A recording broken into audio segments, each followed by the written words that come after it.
Bonjour à tous, alors aujourd'hui je vous retrouve pour cette quatrième vidéo et je vais vous parler de la prise de poids après un arrêt tabagique. Alors cette prise de poids elle est malheureusement réelle. Pourquoi? Parce que le tabac a un effet coupe-faim, il diminue l'appétit et en plus il détruit partiellement les papilles gustatives, ce qui fait que le fumeur goûte moins les aliments et il recherche des aliments plus sucrés, plus salés, plus gras, spontanément. Alors lorsqu'il arrête de fumer, évidemment, il retrouve un appétit plus important et la prise de poids suit, bien évidemment.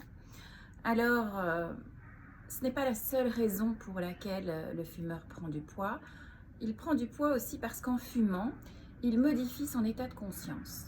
Je vous explique. C'est-à-dire que dans la journée, nous avons des cycles ultradiens de 90 minutes où vous avez 70 minutes d'éveil actif. C'est cet état actif de la journée où vous parlez, bougez, vous êtes en action. Et après ces 70 minutes, votre cerveau vous demande de faire une petite pause. C'est ce moment, bien souvent, où vous avez un coup de pompe. Et qu'est-ce qui se passe quand vous avez un coup de pompe? Eh bien, vous faites ce qu'il faut pour vous réactiver, vous prenez un petit café, vous bougez et vous cassez votre cycle ultradien. Évidemment, ce cycle ultradien se répète tout au long de la journée et comme nous sommes tous dans des journées très actives, bien remplies, eh bien, nous ne prenons jamais ces pauses alors que notre corps et notre cerveau nous le demandent. Et à un moment donné, votre cerveau trouve d'une manière ou d'une autre euh, euh, le moyen pour faire cette pause. Et fumer, c'est un moyen pour faire cette pause, puisque quand vous fumez, eh bien, vous êtes un petit peu dans la lune, vous rêvez, c'est-à-dire que vous déconnectez votre cerveau.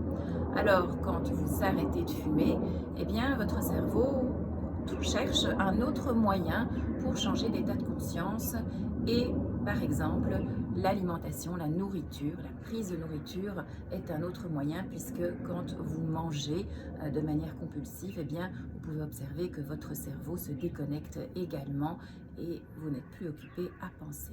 Voilà, alors bien entendu, il y a d'autres moyens pour changer d'état de conscience de manière positive et saine pour vous et l'auto-hypnose, c'est un moyen.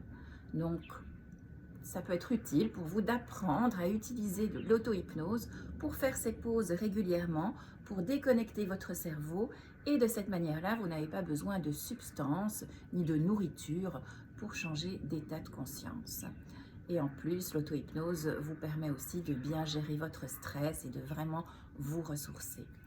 Voilà pour cette quatrième vidéo, je vous souhaite une excellente journée et comme d'habitude, je reste à votre disposition pour toutes vos questions. À bientôt!